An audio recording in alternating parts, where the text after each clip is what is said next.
Yo-yo healing is dead.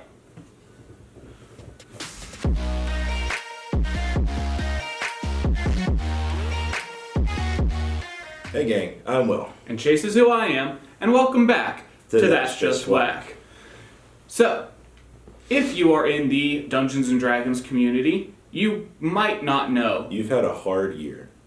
That's true. Really hard year. We feel sorry for you. If you're in the Dungeons & Dragons community, you probably don't know that a new playtest material just dropped, because far too many people have given up on 1D&D. Or you're really committed to like the Dungeon Dudes or Nerd Immersion or some other notable, bigger than us but smaller than say Critical Role channels that have been consistently whenever a new one drops reviewing with their audience. Well, we might be small, but we're also giant nerds, so it balances out. We're going to talk today about the new One D&D Playtest 8 that just dropped a couple days ago. By the time this video comes out, it should have been out for about a week, but we just wanted to go over it, give our thoughts. 3 new revised classes dropped, along with the what one might call the primary subclass for each of them, the most expected one, except for Barbarian, where it's the new World Tree one, but we'll talk about that. There were a couple of new spells were added, which were really nice. A couple new spells. So we're just going to go over primarily the changes from this one to past versions, because this one didn't have a lot of new material, just revised material. So we're doing Druid first. Druid. Do you want to do Druid first, or do you want to do spells? I mean, Druid's a spellcaster. We can talk about the new... Okay, we'll do Druid, then spells. Yeah. Then we'll keep going from there. Yeah. So, Druid, not too terribly different. Nope. One of the first things that is noted, level 2 wild shapes. Now, rather than it just being you start with 3 known and you gain 1 at level 4 and then 1 at level 8, and then that's your cap is 5 total wild shape forms known. Now it's based upon your level. Yep. So it's 2 plus half your level rounded down. So still at level 2, 3 when you get it, you only have 3. But by the end, you're going to add a good few, meaning you get to add options as you go on and level up. Yeah. Good basic addition. It shouldn't have been capped as low as it was. And you're not going to have more when you're at level 8 than you would have in the old version. Instead, now you're just looking at having more at later levels, 10, 12, 14, so on. The last time Druid got touched, I didn't super look at it because I'm the type where if we're not filming a video on it and I look at the UA and it's like, oh, I don't play this class often or I don't have a super big interest in playing it again, I probably don't read it with a fine-tooth comb. But I did this time, and let me say, I really like the Primal Order stuff. Yeah. It felt like this is the spellcasting equivalent to fighting styles, which was interesting. The biggest problem is that if you want to go with Warden for Primal Order, the bonuses you get don't help your wild shapes. So, Warden works well for a somewhat physical, non-moon druid, which is a really weird and uncommon combination. Yeah. So, I mean, my general recommendation is just go Magician, but if you've got a very unique Shillelagh build you want to use Warden for, prove me wrong.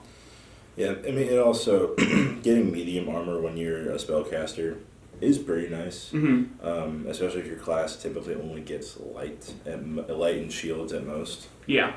So, but no, I thought the wild shape changes were also very nice. Yeah. One good thing that they did to balance the difficulty of Moon Druid, because the cap for Moon Druid being able to wild shape infinitely, meaning you could give yourself 100 temporary HP every turn by wild shaping into something like an elephant. Yeah. They removed that last time. It said now you just keep your HP and you'll revert to your normal form if you drop to 0. Yeah. But that's you dropping to 0, not the animal dropping to 0. This time they gave you temp HP when you wild shape, which is good. And then for Moon Druid, taking that further to get 3 times that amount of temp HP. So, wild shaping in a combat way for Moon Druid is still going to give you that HP buffer, but this time it's reworked and it's still not infinite, which works out well. I like the idea, throughout each one of these classes that we saw today, there's the idea of they each have an ability that says, when you have no uses of blank left, you can give yourself one by doing this. So Druid, we hear spending a spell slot.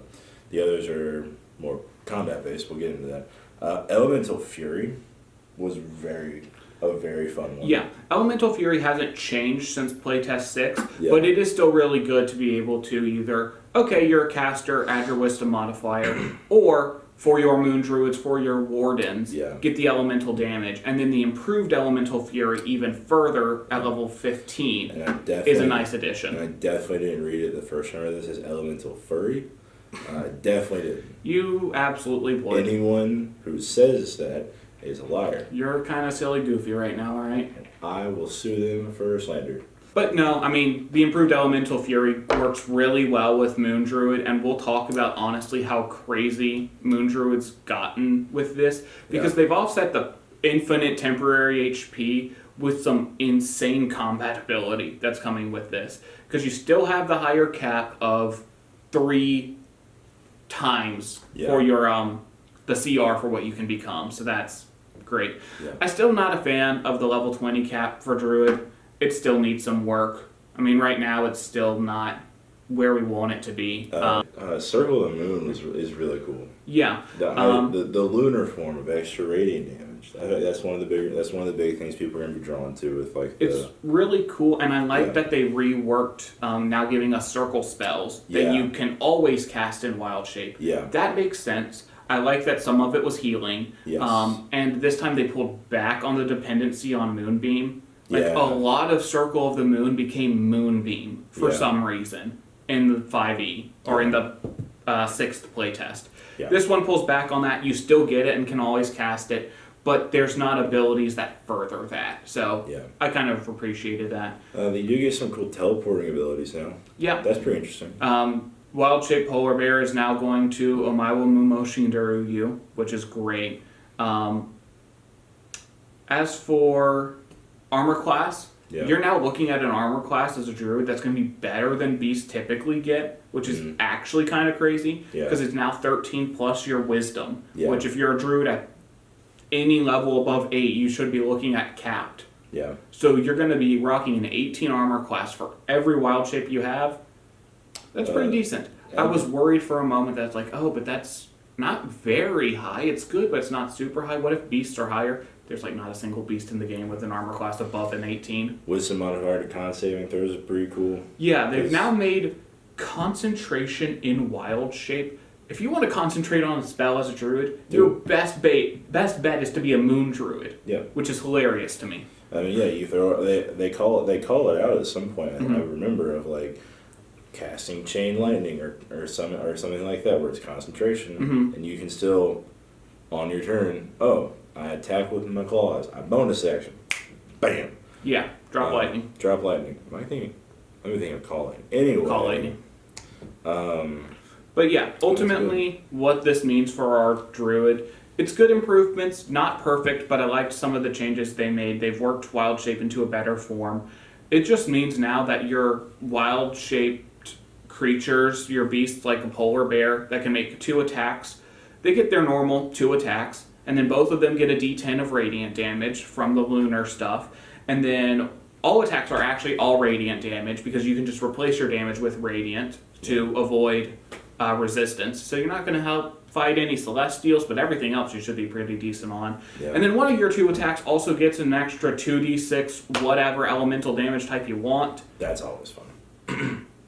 Yeah, you can do a lot now. No longer is it, okay, I tank for a few rounds, and then I shape again and keep going. Yeah. This time it's I shape, I go crazy with the damage, but I can't do this for forever. Yeah. So it is a short burst power up. Yeah.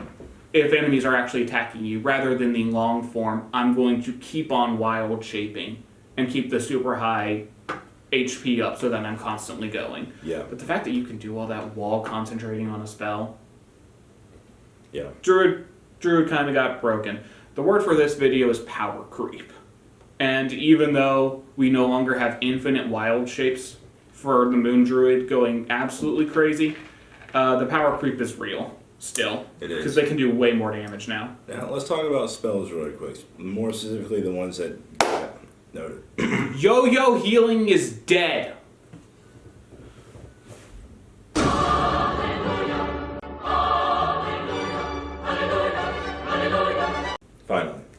I cannot believe this. I don't like yo-yo healing.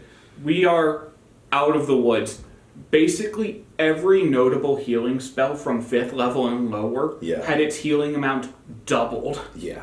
Cure Wounds, 2d8. Healing Word, 2d6. Mass Healing Word, 2d4. Yeah. I said 2d6, it was 2d4. Yeah. 2d4 for Mass Healing Word for everybody. Yeah. 5d8, not quite doubled, for Mass Cure Wounds. Yeah. Like, they just went out there. It's great. Yo-yo healing is dead. My personal favorite spell that got added, Power Word Fortify. I like it. We have different opinions. I like it. Okay, I like that it's an option. Yeah. But here's the thing. In a full party, giving everybody, it says up to 6 creatures, right? Giving everyone 20 temp HP at that level is not going to last around for everybody. I mean, sure. If you've got something that's doing AoE, or if you've got something that can attack multiple creatures, most of your friends are losing that within a round. Sure, but like you said, it's up to. If Correct. you need to give one person, like, a whole lot because they're, like... Well, it's split evenly, remember. No, that's right. So you can't choose to allot it in different ways. It's however many creatures you choose. Yeah. But that's actually where the spell can have its best use. I suggest don't spread this out across a whole party. Pick 1 to 3 people. Oh, yeah. Because then if you pick like... Small numbers. You pick like yourself. And that's it. 120 temp HP is insane at that level. That's better than heal. Yeah, no. If you spread this across more than 3, why? But even 3 people, 40 temp HP, that can last for a little bit. That's substantial. So yeah, and then it's just because it can be spread up to 6, it seems not as good. Yeah. If you choose to limit it, can definitely be better. The Starry Wisp cantrip. Who let that be a cantrip? Who said I can ruin invisibility without even a spell slot? Even Fairy Fire takes a spell slot. Yeah. See, invisibility is 2nd level, and they just said, here's a cantrip. If I happen to hit, you don't get benefits from being invisible. That was insane. Get absolutely right.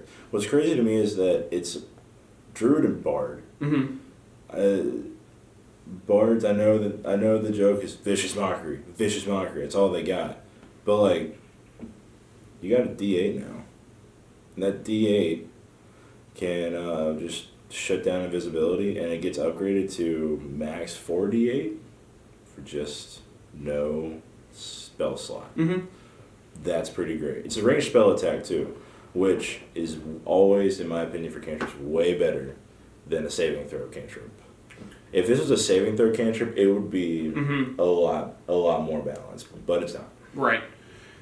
I can definitely agree with that, but I still think that the ability to ruin invisibility is insane for a cantrip.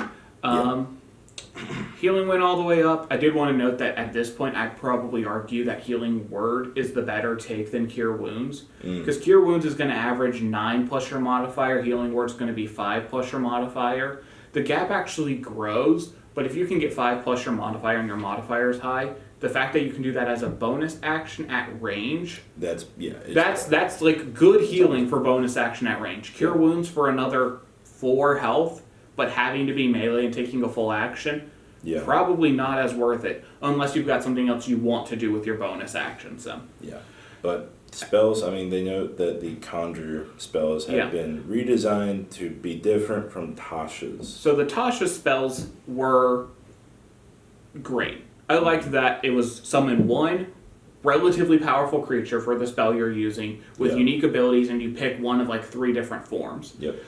The Conjure spells used to be summon a swarm of things. And now they said, well, we're already summoning 1 thing with the Tasha spells, so we're going to get rid of you summoning multiple things.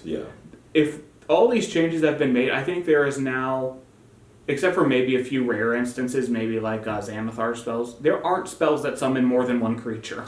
They say, which I'm not stoked about. There are some where it says, quote, conjure animals. You summon nature spirits that take the form of large swarm of spectral animals. They say, unquote. They say things like that, but it's not. Right. It's no longer, I summon 20 elk. Right. You know? It's, here's a swarmish of elk that do this thing when they're nearby you. I understand why they did it, because as a dungeon master, if you've ever had I summon a swarm of 20 things pulled on you, It can suck. It slows things down. Yeah, it slows things down. You didn't feel like you have to bust out a fireball to just say, you know what, screw you and your elk. We're having cooked elk tonight. I'd like to see that little elk live. But it had unique use and flavor, and there are a lot of characters that made good use of it because of that flavor. Sure, yeah. And now it's just, here's different AoE effects that happen around you or where you summon this thing. Yeah. And the reduced flavor was just kind of I wasn't a fan. Yeah. So to me, the spells got sad, but they didn't get bad. That's the difference. They're still good. Conjure Animals, that one sucks. That one wasn't very good. Not a fan for its level. No. Celestial, Very good. for a 7th level spell, you can conjure the area on an enemy. They will start their turn in there. That's 2 instances of dealing the Searing Radiance damage, which is 8d12. I just read 8d12 again. 8d12 averages to 52 damage. If they fail both saves, you on average do 104. Yeah. If they succeed both, you on average do 52. Yeah. That is crazy, because it is still AoE that you and your friends can fight in, constantly get healing every turn, because it doesn't take your reaction to issue this damage or heal something. It's just when they start their turn there or enter it for the first time. Yeah. You and your allies group up in a small bubble inside of this. You are constantly healing about 20, 30 something health every turn because of the 4d12. And then you are also dealing enemies that come into melee to attack you. Yeah. A lot of damage every round too. Yeah. This is insane. Power creep, right? Firestorm, 7th level spell. Wizard, good classic fire damage. 10 blocks, 10 10-foot cubes, spread them out, get a whole bunch of area. 7d10. Less dice, smaller dice. Instantaneous. You've got to be kidding me with this. Well, we also say power creep is real, but bear in mind, when was the last time we got a pre-written module from Wizards that lets you get 7th level? 7th level spells. 7th level spells. Yeah, I mean, So, to be fair, it's uncommon. They're mostly not going to put out stuff that lets you get this powerful. They're gonna put out stuff that you're gonna feel powerful, sure, in context. And sure, we just got the Asmodeus PDF just dropped recently, but that's a rare instance, and unless they start doing a lot more of that, your average D&D group is not going to get to use these 7th level conjuration spells. But we've also been talking about Druid for way longer than we said we would. Well, I mean, we're on spells now, right? True. That's a different category. My thing is just like, with the way CR was handled in this game, take a CR 13 creature, the level you get 7th level spells, put them against a cleric with Conjure Celestial, a Moon Druid of this playtest, a World Tree Barbarian of this playtest, and a Monk Warrior of the Hand of this playtest. That does not feel like a CR 13 creature anymore. That feels like a CR 10. Yeah. Feels like something worse. Beyond that, class. Never mind. well, we just had a couple of others. I just wanted to note, Conjure Elemental seems pretty good. You lock enemies into a bubble of dealing elemental damage, decent. Conjure Fae teleporting all over the place and dealing 3d12, not bad. Conjure Minor Elementals is now 1 level higher than Elemental Weapon, but deals 2d8 elemental damage on all your weapon attacks instead of 1d4. You can put this on a Moon Druid. I was just talking about that Polar Bear getting an extra d10 to Radiant, all damage is Radiant, plus 1 turn also getting the extra 2d6 from Primal Strikes. You can also get an extra 2d8 on both of your attacks every turn if you cast this spell before you shape. I found my next character. Good luck getting a group to play One D&D. True. Alright, next up we're doing Barbarian? Yeah. Okay. The Barbarian. Skip 8 levels. Nothing changes between levels 1 and 8. There is nothing to talk about there. I mean, even level 8, you still just get abilities. Well, yeah, I said skip 1 to 8. Skip 1 to 8. Okay. Alright. Level 9. Brutal Strike. Brutal Strike has replaced Brutal Critical. Now, RIP. base 5e, Brutal Critical, you crit, you deal an extra weapon damage dice beyond what you would normally do. This always incentivized great axes. Yeah. It was the Barbarian Classic because if you wanted to make the most out of Brutal Critical, even though it's a low chance to happen, you needed the highest damage dice possible. Brutal Critical UA7 yes, was a good revision. It's just one D12 because it is always a D12. Yeah. Meaning, hey, I like this weapon's mastery perk, but it's only a D8. Yeah. But if Brutal Critical procs, it's still a D12. Yeah. We're good. That's fine. Brutal Strikes is so much better. I really love Brutal Strike. Because Barbarians, having played one, and you had a couple levels too, in one of your characters, they get to be so, I would argue, they are more plain Jane than the fighter. The fighter subclasses get you stuff where it's like, the samurai, you unleash a volley of barrages by I give myself advantage on bonus my action, attacks. convert All advantage into multiple attacks, and then temp you HP. do all this cool stuff. Champion, you hit harder. Eldritch Knight, you cast spells. It's really cool. Barbarian really did fall more into the I hit. Oh, we're gonna do this. Next turn, I'm going to reckless attack, and then I hit. It's like, and then I hit. Barbarian, what scale do you want to apply to your attacks this turn? Would you like to just attack? Would you like to attack and rage? Would you like to attack and rage and reckless? Or would you like to attack and rage and reckless and, if you took it, great weapon master? Whoa. Wow. But it's literally just where on that scale do you want to fall? Yeah. Each turn. How much do you want to go into going crazy? Brutal Strike, you get to actually be more helpful than just rip and tear. And boy howdy, your damage goes up. Oh, yeah. So first, I like that it requires reckless. Yeah. You have to open yourself up to having advantage against you for this to happen. Yeah. And now, with reckless, you get a choice. Do I want advantage to raise that crit chance? Or do I want to get the extra damage and some perk? Yeah. Here's the strategy. If you can't do the math, always pick the damage. You get an extra 4% chance to crit if you go for the advantage. Sure, it could happen. It'll raise your damage. But you can always crit with the extra damage, and then the crit applies also to that extra damage. By the numbers, there is no reason not to pick these effects. Yeah. So, now it's not a D12, it's a D10. But a D10 is still pretty decent on the damage, and it's not going to make that difference. 1 point for every strike you do where this activates. Yeah. Now, one thing Wizards doesn't clarify super well is if you can do more than one Brutal Strike per turn, but it does require Reckless. Reckless says you get advantage on all of the attacks on your turn. And then for Brutal Strikes, it says you choose when you have advantage from Reckless to give it this ability instead. You get advantage on both. So I'm pretty sure that means it can be both. The wording on it sounds singular. If that attack hits. Like on the next attack roll you make on your turn. Like it sounds singular. But there's nothing saying, it says if you reckless attack, you can forego advantage on the next attack you make.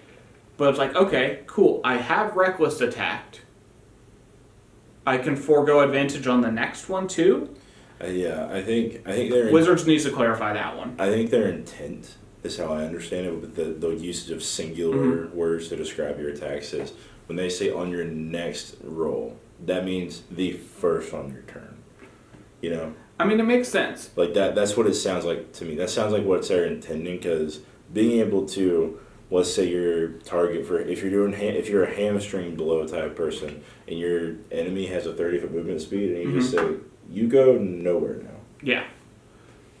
So, I mean, that's the question we have to ask is if it can be activated more than once. But I'd say right now by Raw, you can activate it more than once. Yeah. I'd say Rye, that's probably not the case. Right. But that's where we need Wizards to come in and clarify that next time they publish something on this.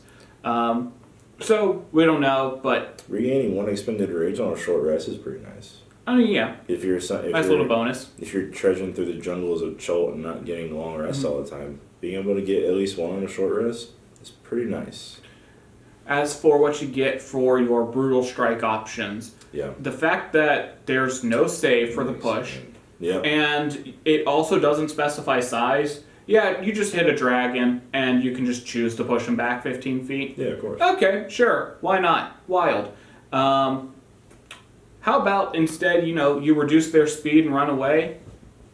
Also wild. Do whatever you need to. The battlefield control now for the Barbarian is insane with being able to just push things away, reduce an enemy's speed, and move yourself. Giving them disadvantage from staggering blow, sundering blow, opening the creature's defenses for an ally, target next turn. Sundering blow, it's trash. Don't use it. Yeah, the staggering. If you're gonna pick between those two, then it's staggered. Staggering. By the time you get it, you should have casters that can deal a lot of damage. Yeah. Disadvantage, more likely for them to fail. Your average payoff for that is really good. Sundering blow lets your next ally who hits deal your rage damage and extra damage. It's a cool concept. That's 3 or 4. It's a cool concept. I think No. It's again cool concept. I think if it was the either rolling an extra dice, Yeah. or double your rage damage, Sure. those are better. But just your rage damage isn't great. Double still wouldn't be great. I like rolls equal to something. Yeah. I don't know how I would choose to balance that myself, but yeah. If you're trying to play this playtest, Because it's a brutal Sunder's gonna suck. Because it's a brutal strike improvement, I feel like you got to go off of an extra D10. Yeah, but 1d10 is not going to do you much good either. I mean, that's going to be a little bit more than your rage damage. It's still better. So, past your Sunder Blow ability, Relentless Rage, still great. Still good. I like the way that it's like, okay, the con save keeps going up, but as you get higher and higher, your con gets higher, your con save gets better. Yeah. By the time you're a really high level Barbarian, you're probably on average succeeding that 2 or 3 times. Yeah. Which is pretty nice. And it's not like it expends hit dice to get back up, you just roll hit dice. Persistent Rage, we saw this with Druid, we're going to see with Monk too, where it's like there's some way to get your unique thing back. But oh my gosh, the Barbarian is Engi. Yeah. Every time you roll initiative, 10 minutes. all of your rages. 10 minutes. 10-minute rages. Rages were already 10 minutes, but like, Or, now you don't have to do anything to boost it. First of all, I don't like that they took away the fact that damage increases your rage. rages in a minute. And 5e it is. Oh, okay. But in the past playtest, Barbarian past hasn't done that. playtest, it was yeah. I liked that taking damage could increase your rage. I get dealing damage, saving throw makes there be another option, but just let him take damage to keep rage going. The extended as a bonus action is also nice. Yeah. I mean, it gives you the options, but oh well. It's not. There's not a lot of circumstances you're going to lose it because you don't have your bonus action, you don't attack, and you would have taken damage, but oh well. Yeah, and the World Tree got some revisions You get made. so many. Oh. You get so many rages Yep. as a barbarian, Mhm. and getting all of them back Yep. on initiative. Yep. Who uses every rage in an initiative? You would have to literally, and yo-yo healing's dead. You would have to be yo-yo healed 5 times at this point. That's insane.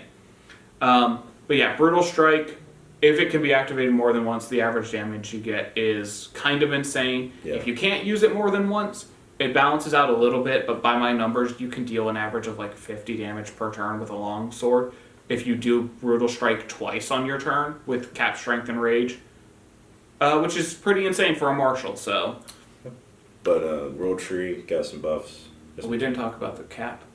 The new cap. I mean, the Primal Champion thing, it doesn't really Yeah. change. It's just now, compared to the past version, your cap for a stat is now 26 instead of 24. True. Meaning that if you at level 9 boost a stat to 22, Yeah. the Primal Champion actually goes further and helps you out even more. That is true. Good choice. Now you can be a 26 Strength Barbarian, which is also insane. That is Power very good. creep.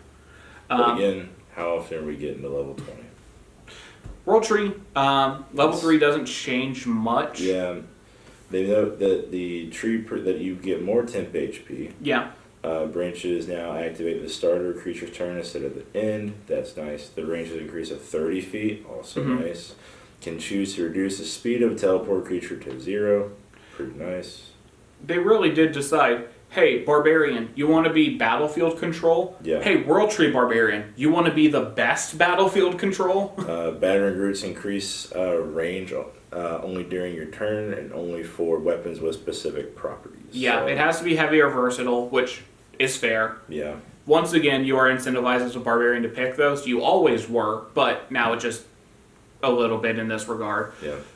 I like the change to the tree travel Travel ability along the tree. because it used to let you do planar travel, which Yeah. fits for the concept of a world tree, but doesn't fit for the concept of a barbarian. Right. But the battlefield, barbarian teleporting to different places on the battlefield, once Yeah. again, moving your allies too, it's all battlefield control. Yes. Getting where you need to be. Yeah. And that's what this barbarian has been, World Tree specifically, but the barbarian in general's got a lot of those. So they picked a new theme, battlefield control, and they stuck with it for this. So I kind of like that change. It had a clear theme, whereas the traveling to different planes, the theme was there, but it wasn't right for the barbarian. Yeah. So I like this subclass. I'm not as likely to pick it. I'm still more likely to pick, even though it got a bit nerfed, the totem is still nice being able to pick. Couple of resistances. Let's say, sure, you don't get to resist everything, but you can then say, we're planning to fight a demon tomorrow. Sure. Let me pick stuff that I can survive. Yeah. Demon, you're going to want necrotic and something else. Devils, you're going to want your fire and poison. Dragon, as long as you know the dragon type, you'll be good. So. Yeah, no, it's so I'd probably still pick some other subclasses, but again, I'm also a lot more, when I play Barbarian, I'm a lot more of a rip and tear, not much of the, I get to technically kind of use magic, you know, but the battlefield control's a nice thing to have on a team. You know what else is nice? The changes they made to Monk. Yes. It needs to be, it should be put out there for y'all that our first exposure to Monk was very strange because the Monk was the class he played, and his rolls are good, somehow better than the average person. Yeah. And we've run dice checks. We've verified. There's nothing wrong with the dice. He doesn't lie about what shows up on them. And I also... The rolls are just high. I also multi-class to give me extra abilities to... That's true. Like, I was a Monk Paladin at one point. Divine punches were allowed. Divine punches were allowed. It was great. Putting Divine Favor on a Monk, pretty good. But looking over and looking at the original 5e Monk compared to this, and the changes from this one to the Playtest 6 Monk... Dang. Wow. They really did do their own little domain expansion, Malevolent Kitchen. They were cooking. So, we're planning a soon-to-happen Christmas one-shot. Yeah. And because I had just read the UA when I was starting to think about my character, I was like, ooh, I kind of want to play a monk. And then I looked at 5e Monk and I said, no, I don't. I said, he didn't say we're using 1D&D for this one-shot, so I don't want to play a monk. But oh my gosh, I want to play a monk in this one-shot. It threw me for a minute when they kept saying discipline points. But that was the case in the 6 because I forgot playtest. that they changed them. So so I was like, discipline points. Is this something that I forgot? And then I read it and I was like, oh yeah, they changed it from key points. Yeah. But what changes throughout? Until there is no weapon mastery for the monk anymore. We're back to monk weapons. It makes sense. Which to me is the better way to do it because monk weapons use your monk dice. Oh. You can now deal D12s with your daggers. Checks out. Let's first start with this. No more D4. Yep. No more D4. So that was the case in 6th playtest. No more D4. Yeah, you're not starting on a D4. Oh, we can appreciate that. The fact that you can do dex-based grapples and shoves, pretty thematic. That's very cool. I liked that they removed discipline points for some of your monk abilities. True. One of the big ones, Step of the Wind. Oh, yeah. Monks can dash for free? What do I owe you? Nothing. It's for free. Free! That's a rogue thing. But now monks can have it. It makes a lot more sense for the monk, if you ask me. I mean, it does, but also... just for free.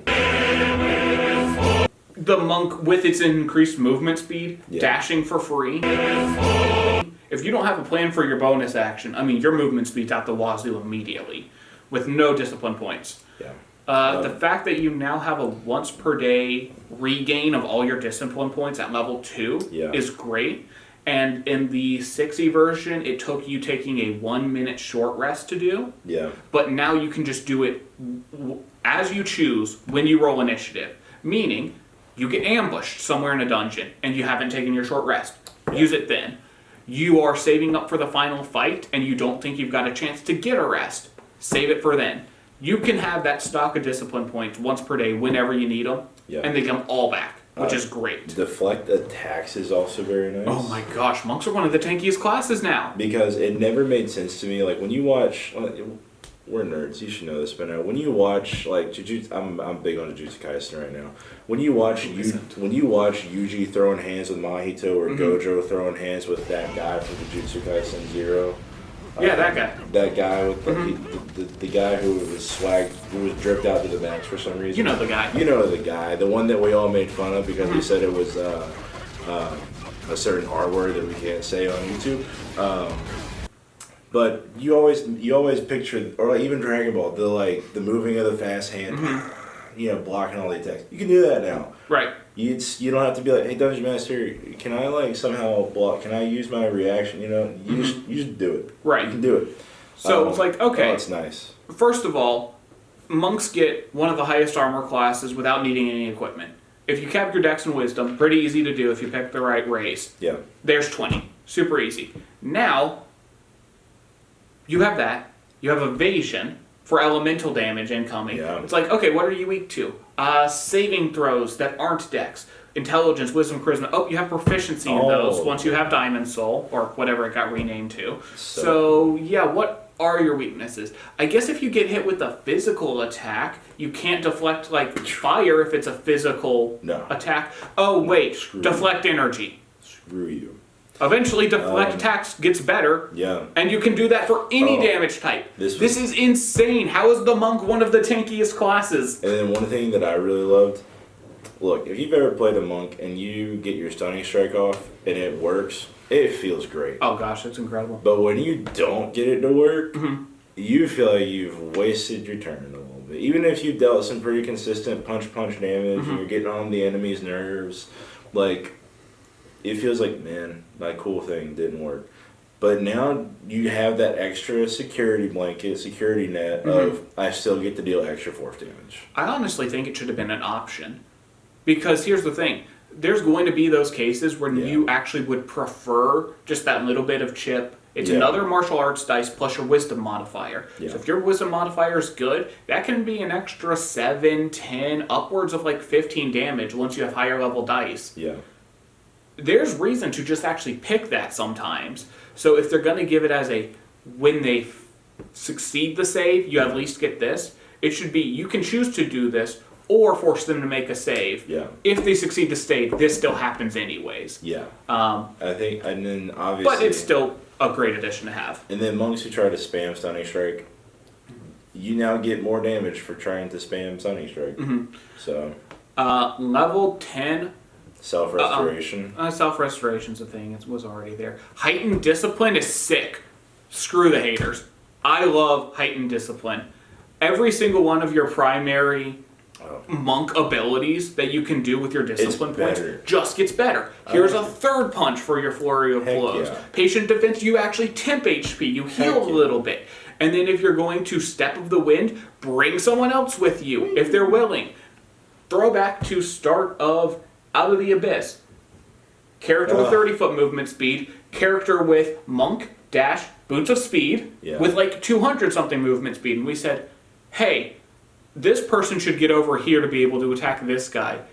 Can the monk just pick up my character? It's like, well, moving them with grapple does half your movement speed. Cool, 100 feet should still get there. And it was like, huh, guess it does. So said the DM. Yeah. And now you just have that for free at level 10. Just bring them with you. Yep. That is so cool. I love that these get better. Because they are a core ability for monks, and now all of them get approved at level 10. Oh, that isn't... I love it. Discipline Survivor is pretty nice. If you, even though you're eventually going to be proficient in saving throws, being able to say, oh, I still failed, I'm going to key point, reroll, take the second. You have that's when you are proficient in all of them. Yeah, so you're less likely to fail. Yeah. Because you're active, but then let's say you dump strength and you still are rocking out with what would be at this level? Let's say you never touch your strength. At that point, you're at D10s. You're at plus 5 producer bonus. So you're rocking out with plus 3? No, plus 4. Plus 3 what? through your strength save. Let's say you have an 8. Oh, yeah, if you're an 8 plus You 5, still have- yeah, you you're still looking have- at plus 4. You're looking at plus 4. It's nice. You can still fail on that one. Mm-hmm. But being able to say, I don't like that I'm on the edge of a cliff, and the DM said make a strength save to not push off the edge of a cliff. I'm going to try. Oh, come on, choose to fail that one. You're a monk. Slow fall is an insane amount of damage reduction. Yeah, but you would then be taken out of the fight. I mean, I guess that's true. Anyways, then there's the 15th level ability. You are always going to have discipline. 4 Yeah. discipline points going into a fight. This is a better way to do what they did in Playtest 6, when it was if you have 0, you gain 4. Now it's if you have less than 4, you start at 4. Yeah. Because otherwise it made it this really weird case of, shoot, I ended my battle with 2 key points. Hey, DM, I'm just going to step of the wind twice. Why? To get to 0. Okay, have fun with that. Roll initiative. Okay, cool, I have 4. Yeah. And the DM's like, huh, I guess you can do that. Yeah. Why would you want to just waste them to gain them later? You start a battle with 4 every time if you don't have more than 4. Much better way of doing it. And then, level 20. Hey, bud, you okay? No, not okay. Power creep! Again, you're probably not going to get to level 20, but this is what it should have been. We were just talking, right? Proficiency in every save. Evasion. Yeah. Deflect attacks. Deflect energy. Yeah. You have defenses on everything already, right? And now your armor class is 24.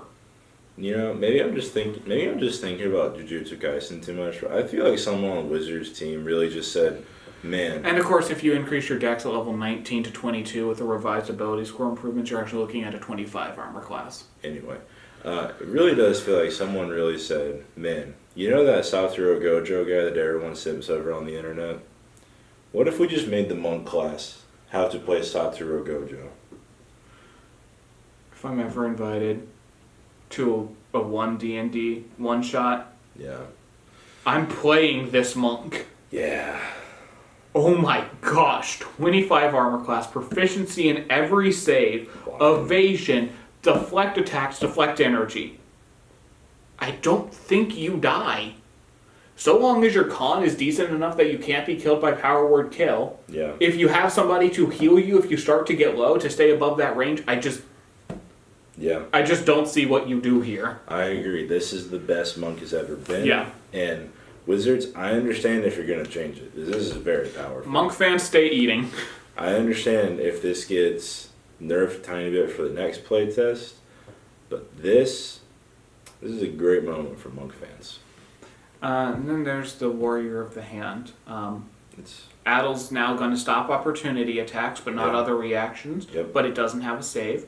So you always have free disengagement if you want to do that. Okay. And that's pretty good. Yeah. No needing to dash and disengage when you can just addle a foe. That's fine. Yeah. Wholeness of body.